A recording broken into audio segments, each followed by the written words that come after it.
Hey there, I checked your answer. It looks like you're close.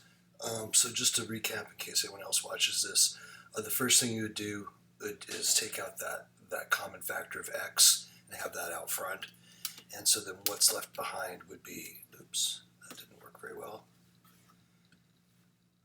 4x squared and then plus 8x plus 9 equals 0. And then that x out front would be x equals 0, which was the real solution, which you already got. And so then the rest of us is throwing it in the quadratic, and this one has some kind of tough simplifying at the end. So let me show that. So we got x equals negative 8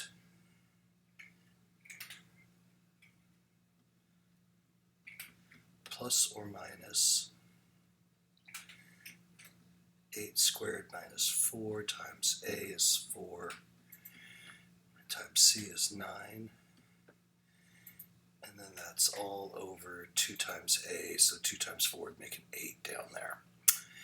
And cleaning this up a little bit, we're going to get negative 8 plus or minus 64 minus, that's 144, yeah, over 8, x equals negative 8 plus or minus, and that comes out negative 80 over 8.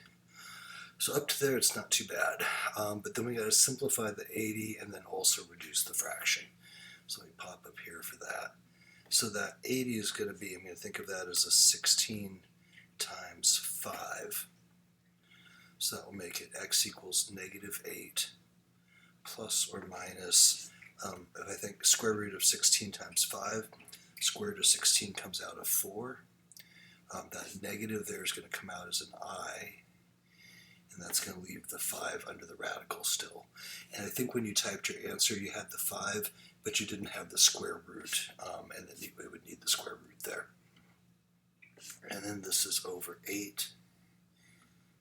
Oh, I see how you got the 1. Okay, and I think you had a 1 here instead of a 2, and that makes sense now. So when you're looking at this, what you want to do is whatever number you can reduce from all 3 of those, that's what you can simplify by. And so I think you looked at it, went 8 over 8 makes 1, but then 8 over 4 makes 2, and you can't have those be different numbers unless you split it into 2 separate fractions.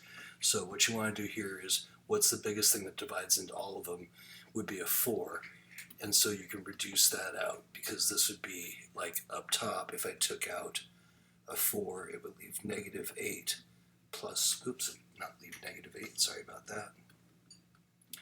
If I took out negative 4, it would leave negative 2 plus or minus I root 5.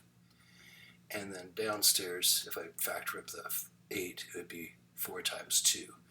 And so I can cancel the 4's. And so that makes it negative 2 there instead of the negative 1 that I think you had. Rather than the factoring, a much easier way to look at that is literally just go, what's the biggest thing that divides into all of them?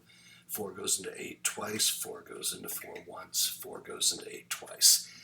And so that's how I do it in practice, but the reason that works is because you can factor a 4 out of both the numerator and the denominator. If you wanted to simplify it with the 8, which you wouldn't usually write it this way, but let me just show you what that would look like. You would have to think of it as 2 separate fractions.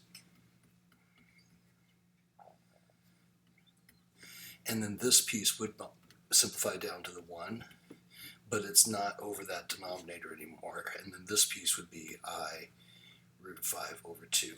This would be a weird way to write it, so you wouldn't want to do that. But that's how you would get that 1. It wouldn't still be over 2 because it had been reduced. So best way I think to think of it is right back up here. Just look at all 3 of those, and whatever can reduce out of all of them, that's what you can simplify out, and then what's left is your answer. Hopefully that helped.